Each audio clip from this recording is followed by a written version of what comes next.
Hello students, let's begin with the second chapter of Hindi. Title is तब याद तुम्हारी आती है. सबसे पहले टाइटल को समझना ज़रूरी है. इसमें जो तुम्हारी वर्ड दिया गया है, ठीक है, ये वर्ड है तुम्हारी. ये वर्ड किसके लिए यूज़ हुआ है वो सबसे पहले हमें जानना है. तो तुम्हारी वर्ड जो है वो यहाँ पर जो कवि है पोएट्री के, वो डायरेक्टली भगवान के साथ बातचीत कर रहे हैं और भगवान के साथ संवाद कर रहे हैं. इसलिए तुम्हारी वर्ड जो है वो कवि ने भगवान के लिए यूज़ किया है कि तब याद तुम्हारी आती है. तो कब याद आती है वो हमारी पोएम में लिखा गया है. सबसे पहले हम इसके कवि के बारे में जो इन्फॉर्मेशन है वो पढ़ेंगे. रामनरेश त्रिपाठी जो है वो इस पोएट्री के कवि हैं. रामनरेश त्रिपाठी का जन्म 4/3/1889 को उत्तर प्रदेश में सुल्तानपुर जिले के कोयरीपुर गांव में हुआ था. और वे कवि तो थे ही, लेकिन साथ में ही बहुत देखो दूसरा भी लिखा है, उपन्यासकार, नाट्यकार और आलोचक भी थे. आलोचक का मीनिंग है कि किसी ने जो वर्क लिखे हुए हैं उसकी आलोचना करना, उसका विवेचन करना, यानी कि वो वर्क में क्या खूबियाँ है, क्या खामी रह गई है, वो सब दिखाना, उसको कहते हैं आलोचन करना, विवेचन करना. उनकी मुख्य काव्य कृतियाँ है मिलन, पथिक, स्वप्न और मानसी. स्वप्न पर उन्हें हिंदुस्तान एकेडमी का पुरस्कार भी मिला था. ठीक है, हमारा जो भारतीय एकेडमी अवार्ड होता है जो साहित्य का, वो उनको मिला था. और उनकी हे प्रभु आनंददाता ज्ञान हमको दीजिए, ये जो प्रार्थना है वो बहुत प्रसिद्ध है. उनका निधन यानी कि मृत्यु वो 16/1/1919 को हुआ था. ठीक है, तो ये उनके बारे में इंफॉर्मेशन थी, रामनरेश त्रिपाठी के बारे में. और जो सेकंड पैराग्राफ है वो इस पोएम के बारे में दिया गया है इंट्रोडक्शन पार्ट के लिए कि पोएम में ऐसा क्या है. तो सुबह का वातावरण खुशनुमा होता है, ऑब्वियसली हमें ताजगी से भर देता है. जो हमारा मॉर्निंग का टाइम होता है उस वक्त हम खुद ताज़ा महसूस करते हैं और साथ ही प्रकृति के सारे तत्व सुबह का वातावरण जो है वो अनुभव करते हैं, कैसे खुशनुमा होकर. और प्रकृति का कण कण दर्शनीय होता है. ये जो वर्ड है दर्शनीय, इसका मीनिंग है देखने लायक. ठीक है, तो सुबह का जो टाइम होता है तब प्रकृति का कण कण यानी कि प्रकृति की हर एक चीज़ देखने जैसी होती है, क्योंकि सब पे सुबह की जो फ्रेशनेस होती है, ताजगी होती है, उसका असर होता है. इसलिए सुबह का हर एक कण दर्शनीय यानी कि देखने लायक होता है.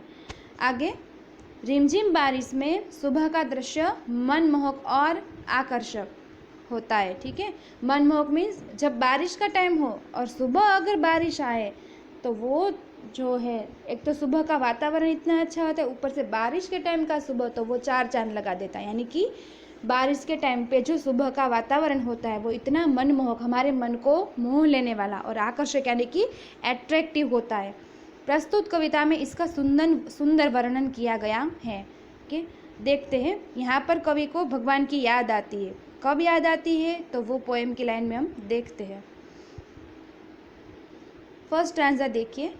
जब बहुत सुबह चिड़िया उठकर कुछ गीत खुशी के गाती है. ठीक है, बहुत सुबह यानी कि सुबह सुबह हम उठे, उससे पहले आपको पता है कि उससे पहले जो पंखी है वो सारे उठकर सुबह सुबह उनकी जो चहचहाने की आवाज़ है वो हमारे कानों में सुनाई देती है. इसलिए चिड़िया है या फिर कोई और पंछी की बात करो. ठीक है, यहाँ पर चिड़िया मतलब सिर्फ चिड़िया की बात नहीं, लेकिन चिड़िया यानी कि एक बर्ड के ग्रुप का रिप्रेजेंटेटिव, यानी कि चिड़िया जो है वो बर्ड वर्ड हमें लेना है उसके लिए, कि सुबह सुबह पंछी जो है वो बहुत सुबह उठकर यानी कि बहुत अर्ली मॉर्निंग में उठकर जैसे जो चहचहाता है तो वो कवि को कैसा लगता है. तो सेकंड लाइन में उन्होंने कहा है कि कुछ गीत खुशी के गाती है.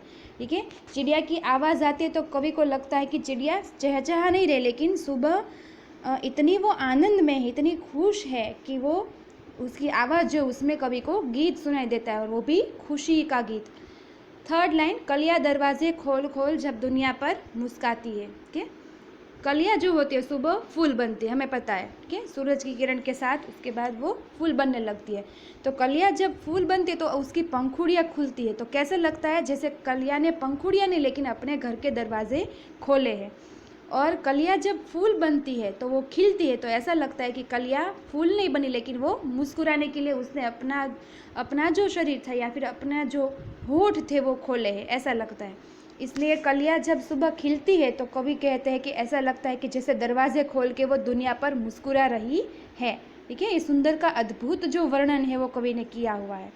सुबह का जो एक सुंदर वर्णन है कि सुबह होते ही क्या क्या बदलाव आते हैं, खास करके प्रकृति के तत्व में। तो आप देखो, ये चिड़िया है, कलियाँ है, वो सभी प्रकृति के, यानी कि जो भगवान ने बनाया हुआ है दुनिया में सब कुछ, उसको हम क्या कहते हैं? प्रकृति कहते हैं।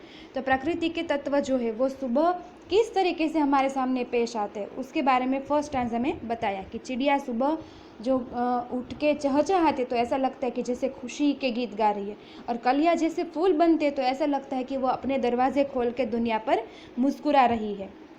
नेक्स्ट, खुशबू की लहरें जब घर से बाहर आ दौड़ लगाती है। ठीक है, सुबह सुबह घर में अपने अपने लोग जो है वो अपने अपने धर्म के अनुसार जो पूजा पाठ करते हैं या जो भी करते हैं, तो हो सकता है कि सुबह सुबह अगरबत्ती की या धूप बत्ती की खुशबू आ रही है, और भी बहुत सारी खुशबू सुबह घर से आ सकती है। ठीक है, तो कौन सी खुशबू वो यहाँ पर क्लैरिफाई नहीं किया है, लेकिन हमें यही वर्ड या सिर्फ खुशबू वर्ड को ध्यान में रखना है कि घर से खुशबू जो है वो खुशबू की लहरें, लहरें यानी कि तरंग। ठीक है, तो खुशबू की लहरें जैसे घर से बाहर निकलती है और ऐसा लगता है कि बाहर वो दौड़ लगाती है, यानी कि बाहर कहीं जाने के लिए वो एकदम जल्दी से दौड़ लगा रही है। ठीक है, तो यहाँ पर इस स्टांजा में 3 प्रकृति के तत्व के वर्णन हुए, एक तो चिड़िया, दूसरा कलिया और खुशबू। ठीक है, नेक्स्ट स्टांजा देखते हैं।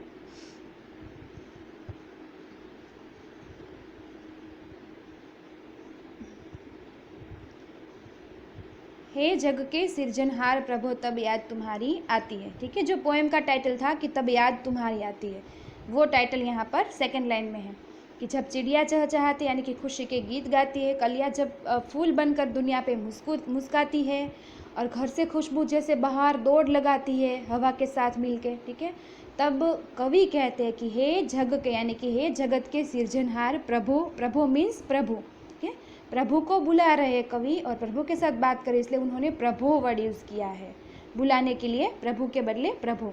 और सिरजनहार वर्ड जो है, सिरजनहार का मीनिंग सर्जनहारे, यानी कि पूरे जगत का सर्जन करने वाले। सर्जन करने वाले मीन्स रचना करने वाले, पूरे जगत को बनाने वाले। ठीक है, तो पूरी दुनिया को भगवान ने बनाई, इसलिए कवि उनको सिरजनहार कह रहे हैं। सिरजनहार मीन्स सर्जनहार, यानी कि सृष्टि का सर्जन करने वाले। जग वर्ड का मीनिंग यहाँ पर में जगत, सृष्टि वगैरह लेना है। ठीक है, तो कवि कहते हैं कि हे जगत के सर्जन करने वाले प्रभु, इन सब में प्रकृति के तत्व को जब सुबह सुबह देखता हूँ, सुनता हूँ या तो महसूस करता हूँ, तब हे प्रभु मुझे तुम्हारी याद आती है। क्यों याद आती है? क्योंकि ये सारे तत्व जो है वो किसने बनाए हैं? भगवान ने बनाए। इसलिए कवि कहते हैं कि हे प्रभु मुझे तुम्हारी याद आती है। नेक्स्ट स्टांजा देखते हैं।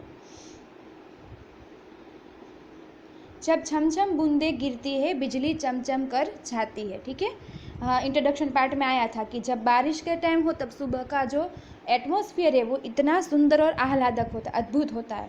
अब वो सुबह की बात की है कि जब बारिश का टाइम हो, तो जब छमछम बूंदे गिरती है, छमछम मतलब यहाँ पर हमें बूंदे गिरने की आवाज़ जो आती है वो मीनिंग लेना है। ठीक है, तो कवि कहते हैं कि जब बारिश का टाइम हो और बारिश की बूंदें छमछम करके जब गिरती है, फिर और तब कवि को प्रभु की याद आती है। फिर कब आती है? तो बिजली की बात की है कि जब बिजली चमचम कर जाती है, यानी कि बिजली चमकती है। ठीक है, चमचम कर जाते हैं मीन्स कि बिजली चमकती है, तब भी कवि को प्रभु की याद आती है।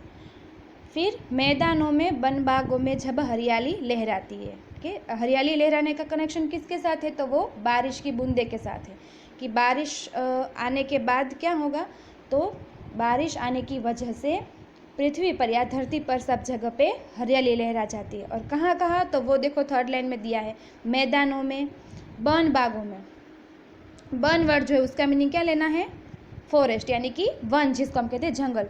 बाग मीन्स, बाग का मीनिंग गार्डन। ठीक है, तो जब मैदान में, फॉरेस्ट में, फिर गार्डन्स में हरियाली लहराती है बारिश आने की वजह से, तब भी वो हरियाली जो है वो भी क्या है? यानी कि प्रकृति का तत्व है। हरियाली मीन्स घास, पौधे, पेड़, वो सब जो है वो हरियाली, जिसको हम ग्रीनरी कहते हैं इंग्लिश में। ठीक है, तो ये जो हरियाली है, ये जो बिजली है, ये बारिश की बूंदे हैं, वो सब भी प्रकृति के ही तत्व है कि जो भगवान ने बनाए हैं। इसलिए कवि को इन सब को देख के भी भगवान की याद आती है। लास्ट 2 लाइन है, देखते हैं उसको।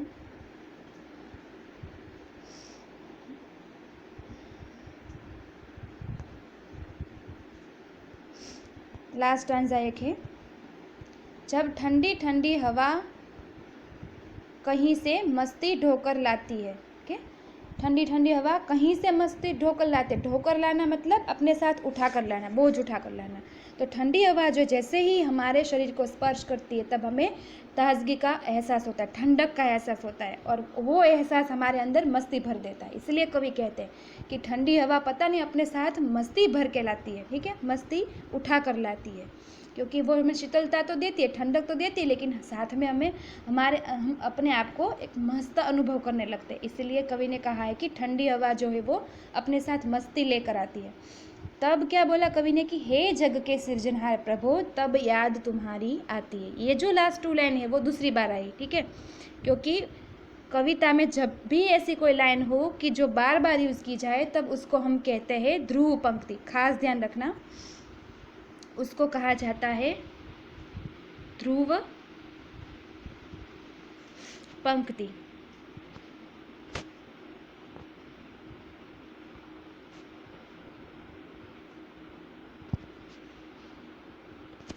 ठीक है, ये जो लास्ट 2 लाइन है कि हे जग के सृजनहार प्रभु, तब याद तुम्हारी आती है, यानी कि जब ये प्रकृति के सारे तत्व में जब भी देखता हूँ, जब भी मैं महसूस करता हूँ, तब मुझे हे जगत के सर्जन करने वाले प्रभु, ये सब प्रकृति के तत्व बनाने वाले हे प्रभु, मुझे तुम्हारी याद आ जाती है। तो ये किसने लिखा है? तो राम नरेश त्रिपाठी ने।